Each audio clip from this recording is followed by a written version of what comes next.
नमस्कार दोस्तों, आप लोग का स्वागत है हमारे यूट्यूब चैनल अमरकांत क्लासेस में।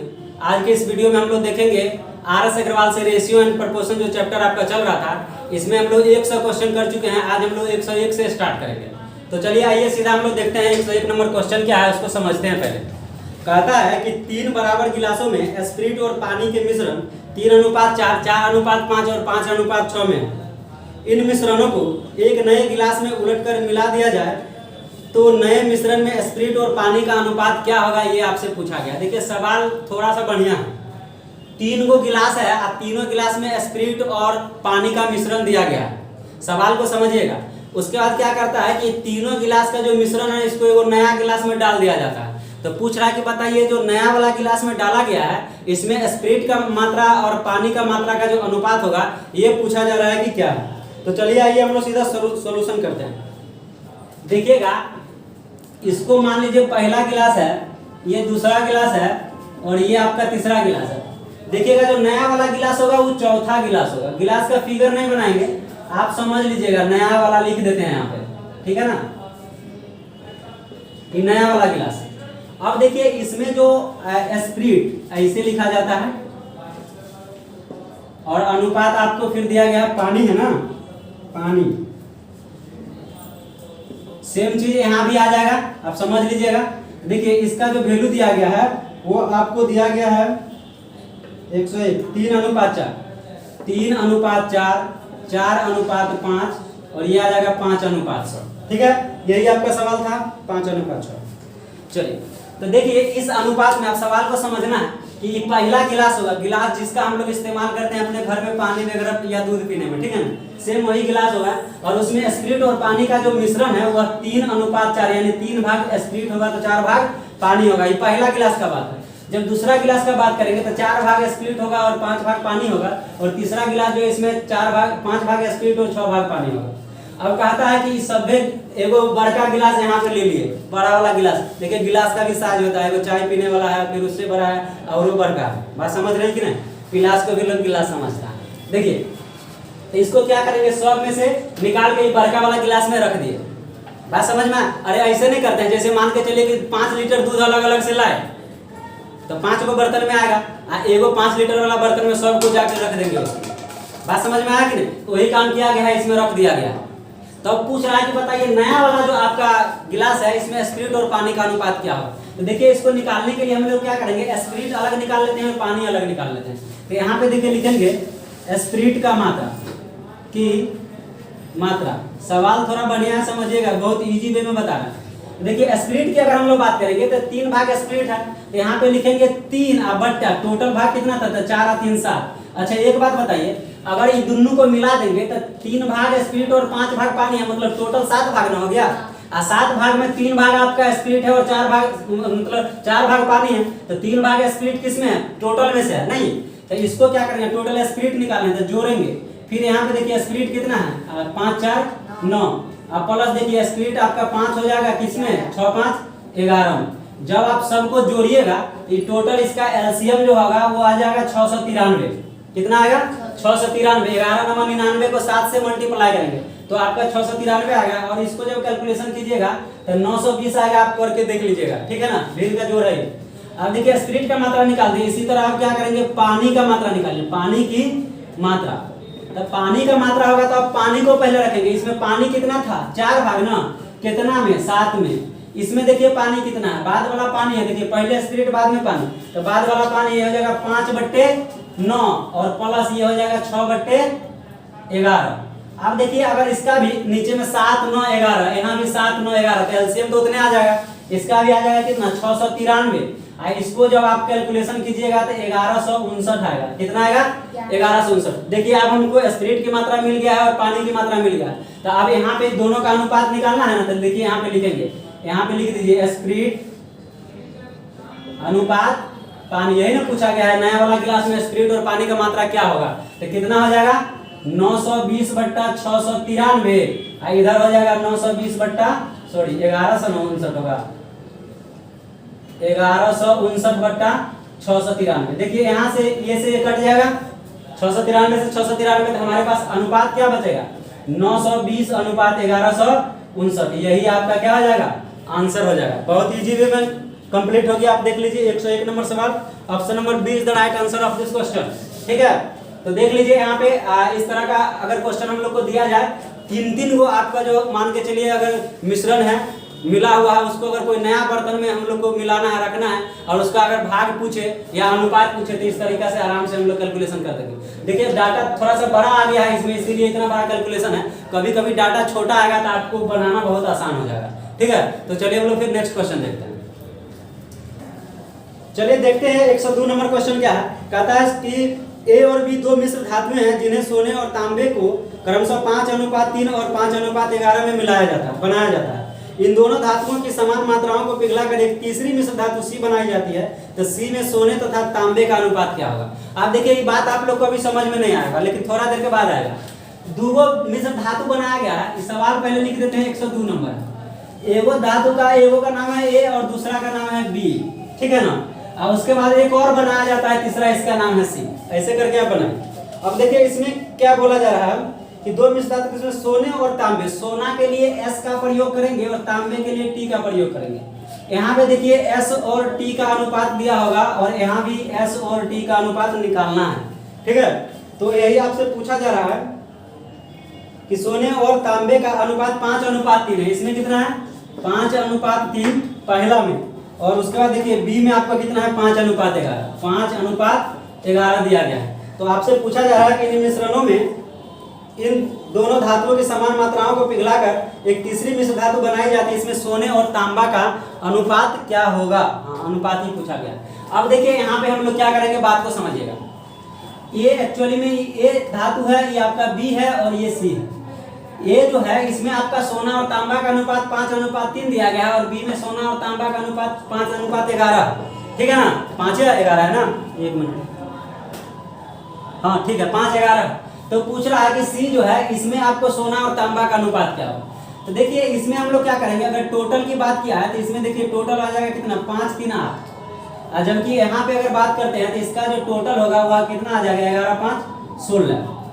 एक बात पे गौर करने वाला है कि क्वेश्चन में ये बात बोला गया है कि इन दोनों धातुओं की समान मात्राओं को पिघलाकर तीसरी मिश्र धातु बनाई गई है। अब बताइए एगो ही धातु है, एगो ही धातु है, दोनों की मात्रा भी समान है नहीं है। एगो का 8 है तो एगो का 16, मात्रा समान नहीं है। तो कहता समान मात्राओं को पिघलाकर नया धातु बनाया गया, तो पहले तो मात्रा को समान करना पड़ेगा ना। तो देखिए ये आपका कितना है 8 है और यह 16। तो अगर इसको 1 से गुना करेंगे तो नो चेंजिंग, इसको अगर 2 से गुना कर देते हैं तो देखिएगा 8 दूना 16 बन जाएगा ना, ये भी 16 ये भी 16 बन जाएगा। तो एक्चुअली में देखिए रूल क्या है कि आप केवल इसमें 2 से गुना नहीं कर सकते। अब गुना करेंगे तो देखिए 3 और 2 कितना 5 ना हुआ जी, ये 16 कैसे हो जाएगा। तो 2 से यहाँ गुना होगा तो इसमें भी गुना होगा। देखिए इसमें भी 2 से गुना होगा और यहाँ भी 2 से गुना होगा। देखिए 5 दूना 10 और यहाँ पे देखिए 3 दूना 6, 10 6 कितना हो गया 16। इधर देखिए 8 दूना 16, यहाँ भी हो गया 16। क्लियर है।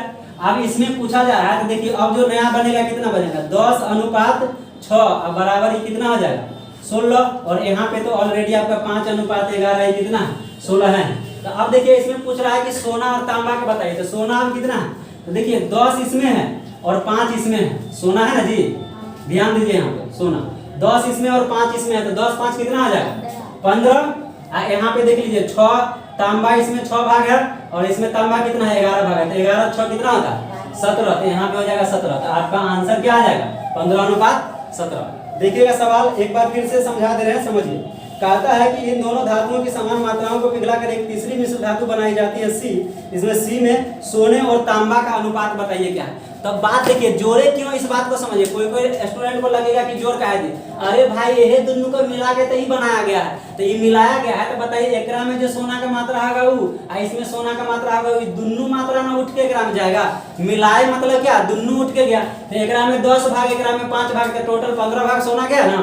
और उसके बाद देखिए तांबा की बात करेंगे तो 6 भाग इधर 11 भाग इधर, 11 6 कितना 17 भाग सोना इसमें गया। तो नया वाला जो मिश्र धातु बना है उसमें सोना और तांबा का अनुपात कितना 5:17 हो जाएगा। क्लियर है। तो चलिए हम लोग फिर नेक्स्ट क्वेश्चन देखते हैं। चलिए देखिए 103 नंबर सवाल है। कहता है सोना पानी से 19 गुना भारी है जबकि तांबा जो है वह पानी से 9 गुना भारी। इनको किस अनुपात में मिलाया जाए ताकि मिश्रण धातु जो है पानी से 15 गुना भारी होगा।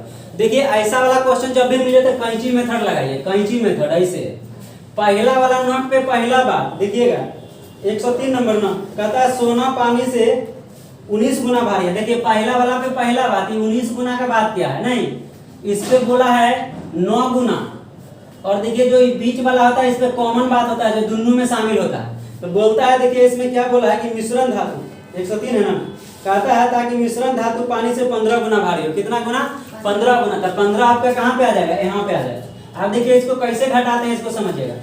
इसको इसमें से घटाएंगे मतलब बड़का में से छोटका को घटा लेंगे तो यहाँ पे आ जाएगा 4, इधर घटाएंगे तो कितना आ जाएगा 6। इसको जब काट दीजिएगा ना तो 3:2 आएगा, यानी यही आपका क्या हो जाएगा? आंसर आ जाएगा 3:2। ठीक है, किसका किसका अनुपात पूछा गया देख लीजिए। मिलाया गया है, इनको किस अनुपात में मिलाया जाए ताकि मिश्रण धातु जो है 15 गुना भारी हो जाएगा। तो आपका क्या आ जाएगा? 3:2, यानी ऑप्शन नंबर डी जो है वो राइट आंसर होगा। देखिए इसमें अगर एक बात नहीं समझ में आया होगा तो उसको समझा भी दे रहे हैं। देखिए जितना भी क्वेश्चन है लगभग हम पूरा कॉन्सेप्ट क्लियर कर देते हैं। तो इसमें भी आपको छोड़ेंगे तो लगेगा कि फिर कैसे हो गया।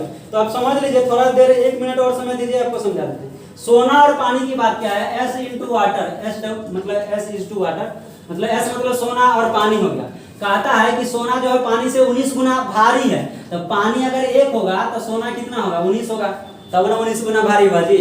दूसरा बात में क्या बोला है उसको भी समझ लीजिए। उसके बाद बोला है कि तांबा जो है पानी से 9 गुना भारी है। तो तांबा इंटू वाटर, देखिए अगर ये वाटर 1 है तो तांबा इतना यहाँ पे क्या हो जाएगा? 9 गुना भारी हो जाएगा। अब देखिए अगला बात जो बोला ना, मिश्र धातु जो है ना, मिश्र धातु यहाँ पे लिख दीजिए, मिश्र धातु।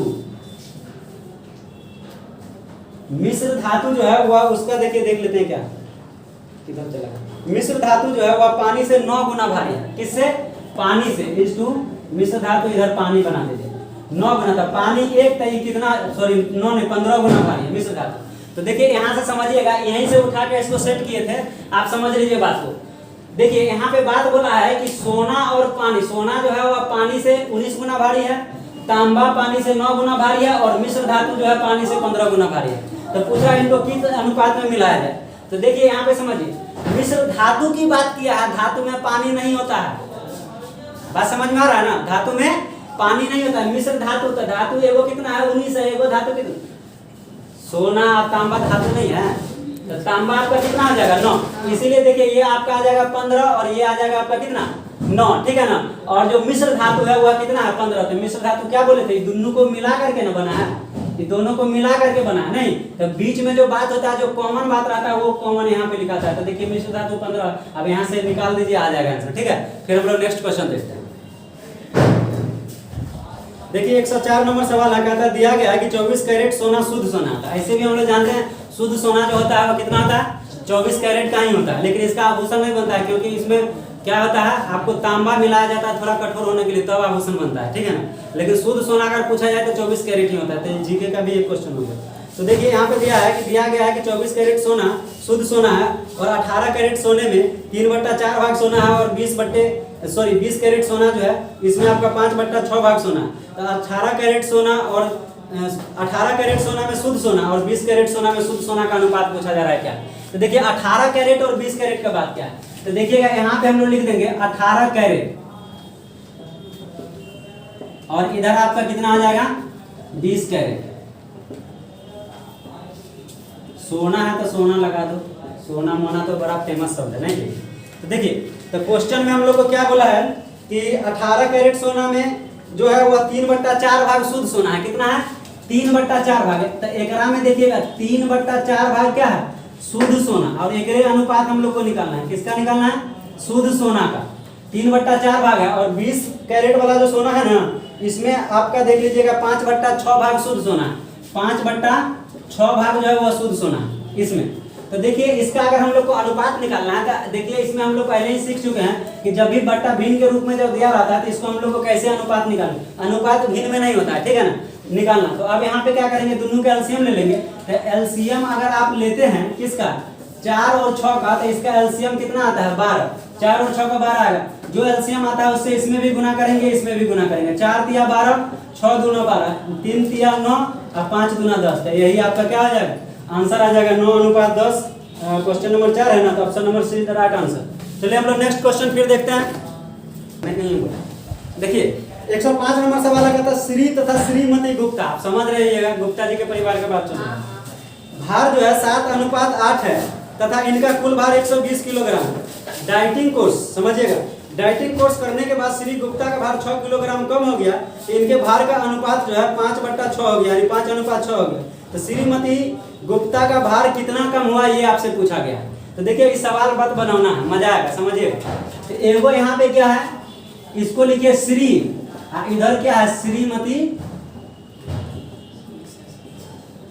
श्रीमती गुप्ता नहीं, आप समझिएगा। इनका एक्चुअली में जो भार का अनुपात दिया गया है 105 है ना, 7:8 है। कितना है?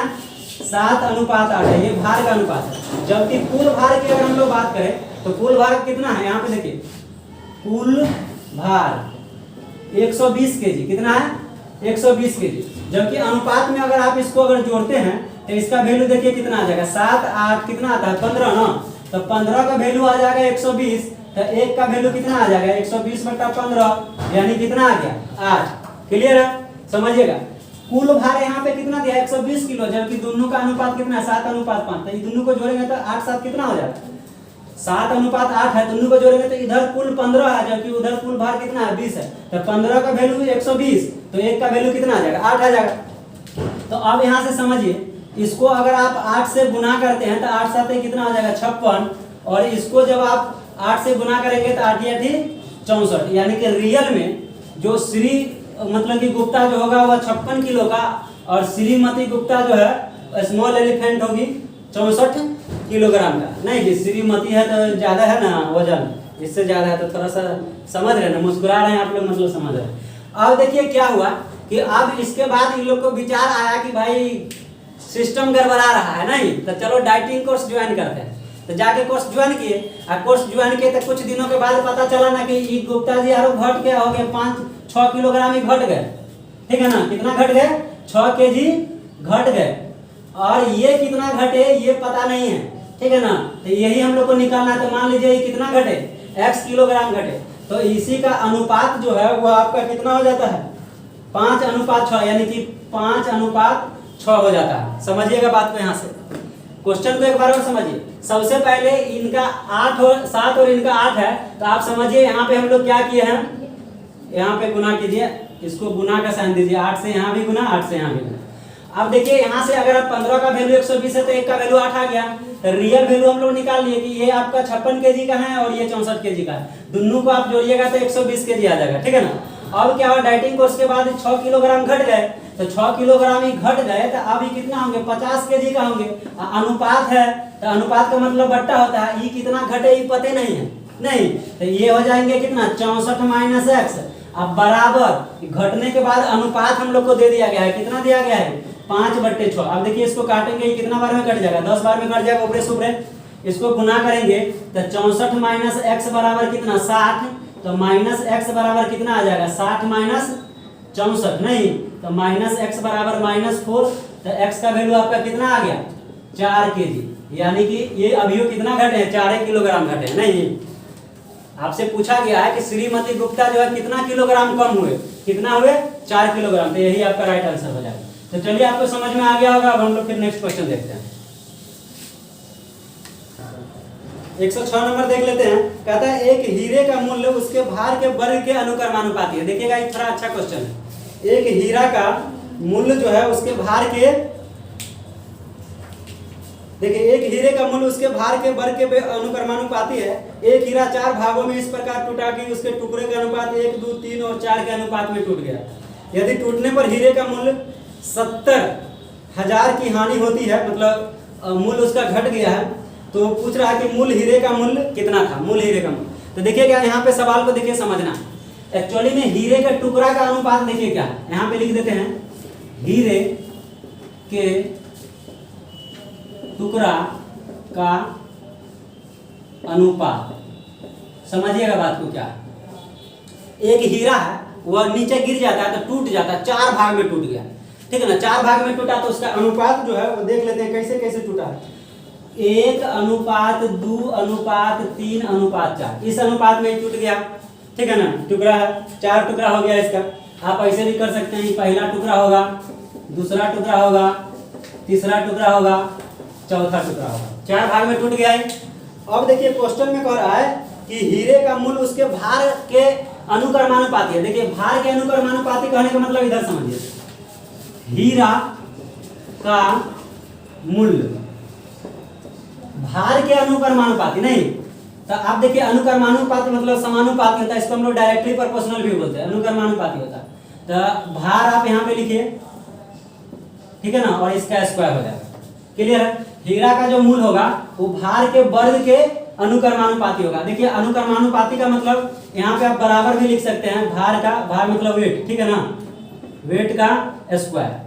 तो अब देखिए हम लोग को यहाँ पे पूछा गया मूल हीरा का मूल्य क्या था, ये पूछा गया, और जबकि यहाँ पे टोटल टुकड़ा में दिया गया है। तो देखिए टोटल 4 भाग में टूटा है, लेकिन मूल हीरा की अगर बात करेंगे मतलब क्या, सबको जोड़ देंगे, तो सबको जोड़िएगा तो देखिए यहाँ पे जोड़ करके कितना आएगा टोटल, 3 3 6 4 कितना आ गया 10, टोटल कितना आ गया 10 आ गया इसका वैल्यू नहीं। और इसका मूल्य देखिए क्या हो जाएगा, इसका प्राइस जो होगा वह क्या हो जाएगा, वेट का स्क्वायर होता है, तो P जो होगा वह बराबर होगा कितना 10 का स्क्वायर, यानी P बराबर कितना, P for price, P for price 100, कितना आ गया 100।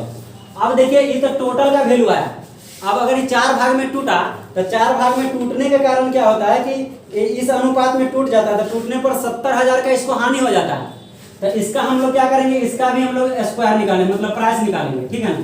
तो पहला का स्क्वायर हो जाएगा, और सबको फिर बाद में जोड़ना ही है। दूसरा का स्क्वायर हो जाएगा तो 2 दूना 4 हो जाएगा, और फिर इसका हो जाएगा 3 3 9 और 4 चौका 16, सबको जोड़िएगा तो 16 9 25 और 5 30। एक का स्क्वायर एक ही होता है, ठीक है ना, स्क्वायर। चलो एक बार और लिख ही देते हैं, 1 का स्क्वायर, 2 का स्क्वायर, 3 का स्क्वायर और 4 का स्क्वायर। सबका प्राइस की अगर हम लोग बात करें तो ये कितना आ जाएगा आपका 30 आ जाएगा, 30 आ जाएगा। आप समझिए बात को, यहाँ से समझने वाला चीज, जो टोटल हीरा था उसका वैल्यू कितना आया 100 आया, और टूटने के बाद जो 4 भाग में बटा था इसका जब इस मतलब प्राइस निकाले अलग अलग और फिर सबको जोड़े तो इसका वैल्यू 30 आया नहीं।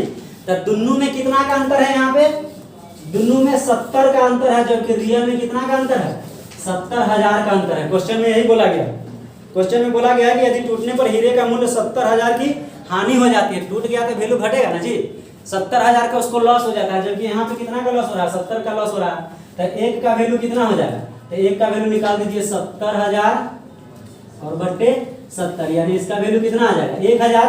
तो 100 का वैल्यू निकालना है ना, मूल्य कितना है हमारे पास 100 है, तो 100 का वैल्यू अगर निकालते हैं तो यहाँ पे लिखिए 100 का वैल्यू हो जाएगा 1000 और गुना 100, तो इसका वैल्यू आ जाएगा 1 पर 1 2 3 4 5, तो यही आपका आंसर हो जाएगा, कहाँ दाएं सैकड़ा हजार 10,000 लाख 1 लाख, तो 1 लाख इसका आंसर आ जाएगा। देख लीजिए ऑप्शन नंबर ए जो है वह राइट आंसर होगा। एक बार और यहाँ पे समझा देते हैं, समझ लीजिए क्वेश्चन को।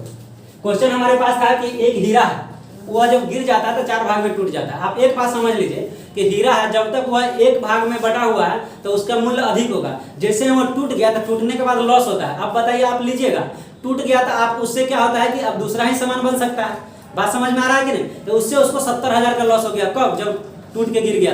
तो हम लोग से पूछा जा रहा है कि बताइए हीरा का मूल्य वैल्यू क्या होगा, मूल्य वैल्यू यानी पहले जब एक ही हीरा था टूटने से पहले, तब उसका मूल्य क्या होगा। जबकि यहाँ पे 4 भाग में जब टूटा है तो इसका अनुपात दिया गया है 1 2 3 और 4 के अनुपात में। तो देखिए टोटल हम लोग को एक्चुअली में पता नहीं था, तो टोटल हम लोग पता कर सकते हैं, नहीं पता कर सकते हैं, सबको जोड़ देंगे तो टोटल होगा 10 होगा पहले से, तो यही ना टूट गया इस भाग में जी 1 2 3 4 में, तो टोटल 10 हो गया। क्वेश्चन में बोला है कि इसका प्राइस जो है ना भार के वर्ग के अनुपाती है, भार के वर्ग के, वर्ग मतलब स्क्वायर, तो इसका प्राइस कितना होगा P बराबर भार, अभी इसका कितना 10 आ गया, 10 आ गया, तो 10 का स्क्वायर कीजिएगा तो कितना हो गया प्राइस 100 आ गया। जबकि इसका अगर अलग अलग भार निकालते हैं चारों टुकड़ा का, तो पहला 1 भाग, दूसरा 2 भाग, तीसरा 3 भाग, चौथा 4 भाग, इसका निकालेंगे तो प्राइस भार के वर्ग के स्क्वायर है, इसको सब का स्क्वायर करके जोड़ देंगे तो टोटल कितना आया। तो टूटने के बाद आपका कितना आ गया, तो देखिए पहले से 100 था, टूटने के बाद 30 हो गया, तो लॉस कितना का 70 का, कितना का 70 का, जबकि रियल में लॉस कितना है 70,000 का। तो 1 के वैल्यू निकाल देंगे तो 100 का निकाल देंगे तो पूरा का नहीं निकल जाएगा 1 लाख, ठीक है। फिर हम लोग नेक्स्ट देखते हैं। चलिए अगला 107 नंबर देखते हैं कि एक बोतल में मदिरा और पानी का अनुपात दिया गया था। सबसे पहले लिख देते हैं मदिरा और पानी, 107 लिखिए, मदिरा और पानी, इसका अनुपात आपको दे दिया गया है, क्या दिया है 3:1। क्वेश्चन में यही दिया गया है कि एक बोतल में मदिरा और पानी का अनुपात दिया गया है, इसका कितना भाग निकाल कर उतना ही पानी मिला दिया जाए कि अंत में बने मिश्रण में मदिरा और पानी दोनों बराबर बराबर हो जाएगा। देखिए इसमें क्या किया गया है ना कि 3 भाग मदिरा है 1 भाग पानी है, कहता है इसमें से कितना निकाल दिया जाए मटेरियल कि पानी और मदिरा दोनों का भार क्या हो जाएगा, वैल्यू बराबर हो जाएगा, लेवल बराबर। अभी 3 भाग है 1 भाग है तो दोनों बराबर है नहीं है, कहता है इसमें से कितना मदिरा निकाल करके उतना ही पानी मिला दिया जाए कि दोनों बराबर हो जाएगा। तो यहाँ पे देखिए ऐसा सवाल के लिए हम लोग इसको देखिए कैसे सॉल्व करेंगे, लिखेंगे माना कि x बट्टा y भाग निकाल कर पानी मिलाया है, नहीं तो x बट्टा y भाग किसका, ये हो जाएगा आपका 3/1 का x बट्टा y भाग निकाल कर, इसी का y भाग निकाले तो आपका देखिए अनुपात बराबर होगा, यानी 1/1। समझिए 1/1 कैसे, जब भी कहता है कि मदिरा और पानी का अनुपात बराबर होगा तो 1:1 होगा, बराबर तभी होगा जितना पानी उतना मदिरा, तभी ना दोनों वैल्यू बराबर होगा। इसलिए देखिए 1:1 का मतलब क्या है, 1/1 हो गया। और देखिए x बट्टा वाई 3/1 का क्यों लिखे, क्योंकि माना कि x बट्टा वाई भाग मदिरा का निकाल करके उसमें पानी मिला दिए, नहीं तो यहाँ पे 3/1 का x बट्टा वाई निकालेंगे। अब यहाँ पे एक बात को समझिए कि x बट्टा वाई है तो x बट्टा वाई ही रहने देते हैं, 1/1 है तो 1/1 भी लिखा है। अब एक बात आप समझ लीजिए कि ई पट्टी कोई चीज गुना में रहता है तो ऊपर जाके क्या हो जाता है, भाग हो जाता है। लेकिन अगर आपको मन है कि ना हम जबरदस्ती करें गुने में लिखेंगे तो कोई दिक्कत नहीं, आप गुना में भी लिखिए, वो पट्टी जाके गुना में आएगा लेकिन क्या हो जाएगा, पलटी मार देगा, 1/3 हो जाएगा। तो वही कितना हो जाएगा 1/3, यानी कि x बट्टा वाई जो होगा वह 1/3 होगा। तो यही आपका क्या हो जाएगा, आंसर हो जाएगा। ठीक है, तो देख लीजिए 1/3 ऑप्शन नंबर ए जो है वही राइट आंसर होगा। मतलब कि अंत में बने मिश्रण में मदिरा और पानी बराबर होना चाहिए। ठीक है, तो कितना भाग निकाला गया है, तो 1/3 भाग अगर आप निकाल दीजिएगा ना और इतना ही पानी मिला दीजिएगा तो दोनों क्या हो जाएगा, बराबर हो जाएगा। बात समझ में आया कि नहीं? तो चलिए हम लोग फिर नेक्स्ट क्वेश्चन देखते हैं। चलिए अगला सवाल देख लेते हैं।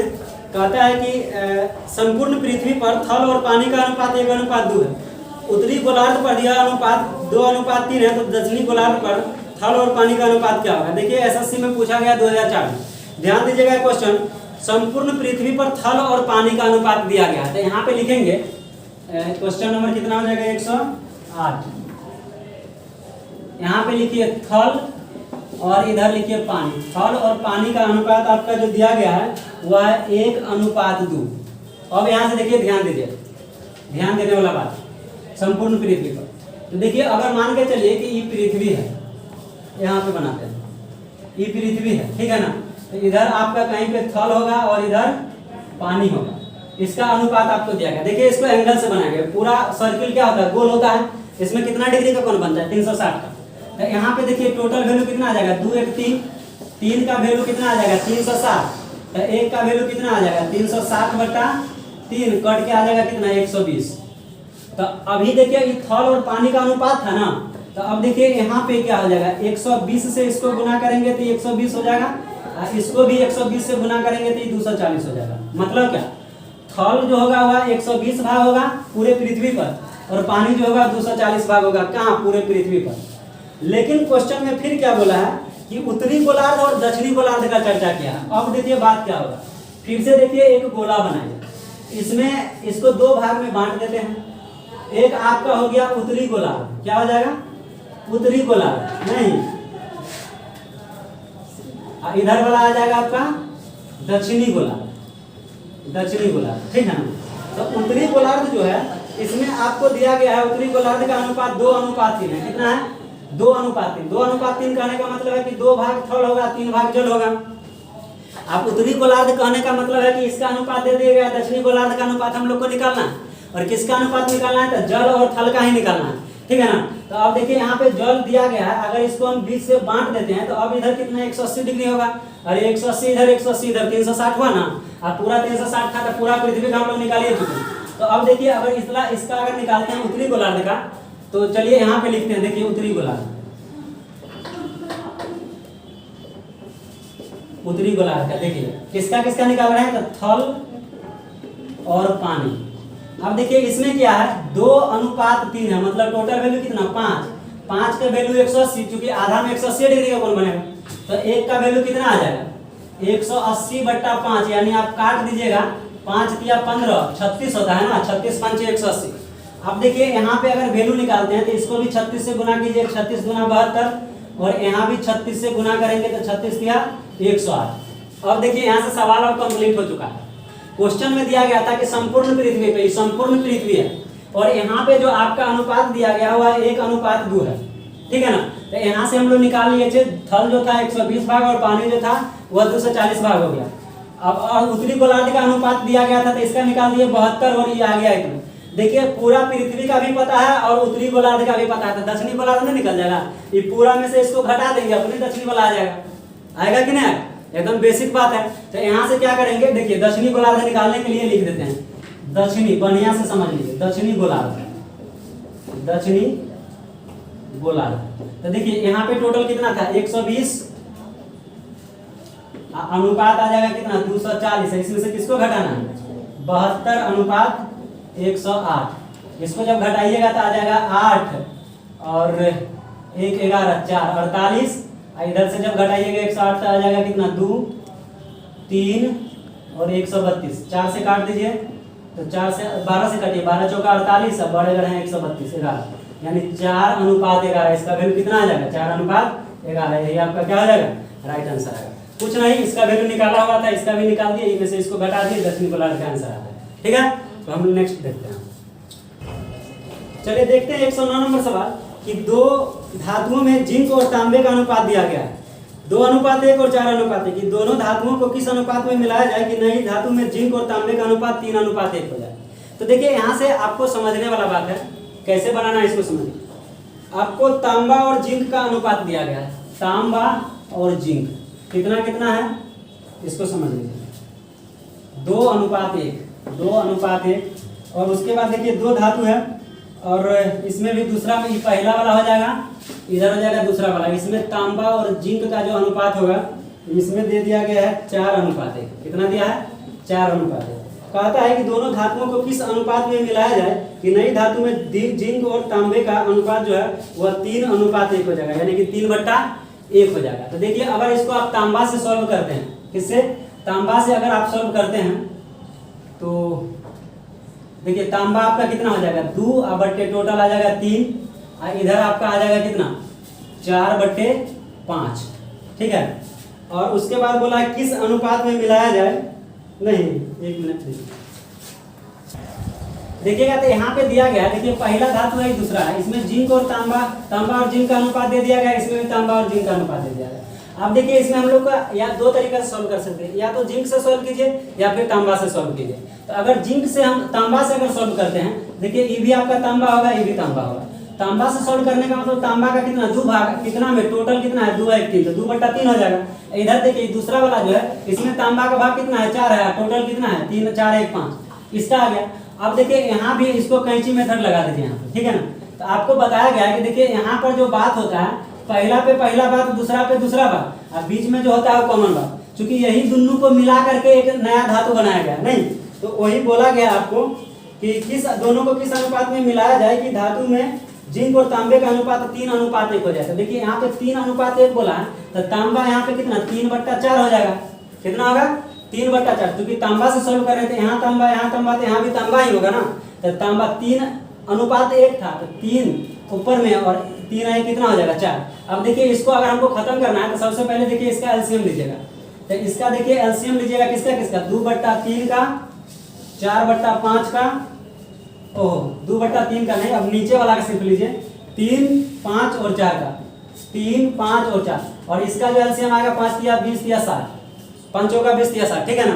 तो इसका एलसीएम 60 आएगा, जो एलसीएम आता है उससे इधर भी गुना कीजिए और इधर भी गुना कीजिए और यहाँ भी गुना कीजिए। देखिए एलसीएम इसलिए लिया जाता है कि जो फ्रैक्शन वैल्यू ये कट जाएगा आपका, ये कटेगा तो देखिए कितना बार में ही कट जाएगा, आपका ये कट जाएगा 15 चौका 60, ये आ जाएगा आपका 12 पंचे 60, ये आपका आ जाएगा 20 या 60।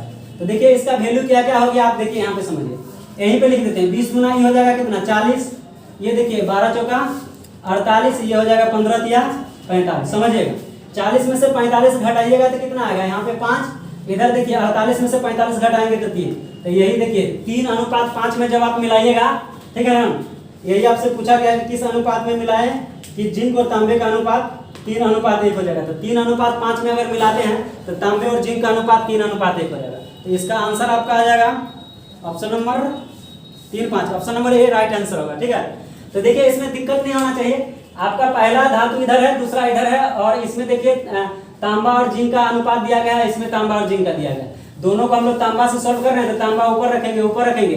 अब मिश्रण वाला रहेगा उसमें भी तांबा को ऊपर रखेंगे। कुछ नहीं किए, जो बट्टा में है इसको हम लोग एलसीएम ले लिए, और एलसीएम इसलिए लेते हैं क्योंकि आपका बट्टे वाला जो है कट जाएगा। देखिए यहाँ भी एलसीएम लेने से कट गया। अब देखिए 2/3 अब 4/5 था, यहाँ भी घटाते थे आंसर इतने आता। अब देखिए बट्टा में भिन्न के जोड़ करना, गुना घटाव करना थोड़ा कॉम्प्लिकेटेड लगता है। अब देखिए सीधा वैल्यू आ गया 40, 48 और 45, कितना आसान हो गया घटाना, डायरेक्ट आ गया आंसर। इसी के चलते हम लोग एलसीएम लिए। चलिए हम लोग फिर नेक्स्ट क्वेश्चन देखते हैं। चलिए 110 नंबर क्वेश्चन देखते हैं। एक धातु में तांबा और जिंक का अनुपात 9:4 दिया गया है। देखिए यहाँ पे एक धातु है, इसमें तांबा और जिंक फिर से दिया गया है, जेड का प्रयोग कीजिए, ठीक है ना। तो इसमें इसका जो वैल्यू दिया गया अनुपात तांबा और जिंक का, वह 9:4 दिया गया है। कहता है इसमें तांबा अगर 24 किलोग्राम है, तांबा कितना है 24 किलोग्राम है, तो जिंक कितना पिघलाना पड़ेगा ये पूछा गया। तो देखिए अनुपात में हमारे पास तांबा 9 किलोग्राम है, जबकि रियल में तांबा कितना है 24 किलोग्राम है। तांबा कितना है 24 केजी। तो देखिए क्या आ जाएगा, 9 का वैल्यू आ जाएगा कितना 24, तो 1 का वैल्यू कितना 24/9, काट दीजिए 8/3, 3 से काटेंगे तो आएगा ना 3 8 24, 3 दिया ना 8/3। तो देखिए इसका वैल्यू हम लोग को 1 का वैल्यू आ गया, तो पूछता है कितना जिंक पिघलाना पड़ेगा, मतलब क्या 4 का वैल्यू निकालना है। नहीं तो 4 गुना 8/3, तो 8 चौका कितना आता है 32/3, और 32/3 को लिखते हैं 10 सही 2/3। यही आपका क्या हो जाएगा आंसर हो जाएगा 10/2/3। देख लीजिए ऑप्शन नंबर ए, इतना केजी आ जाएगा। ठीक है, केजी आप लगा दो, कोई दिक्कत नहीं। तो चलिए हम लोग देखते हैं 110 तक कंप्लीट हो गया। थोड़ा वीडियो लंबा हो जा रहा है, तो अगर आने देते हैं, फिर हम लोग मिलेंगे नेक्स्ट वीडियो में। तब तक के लिए धन्यवाद।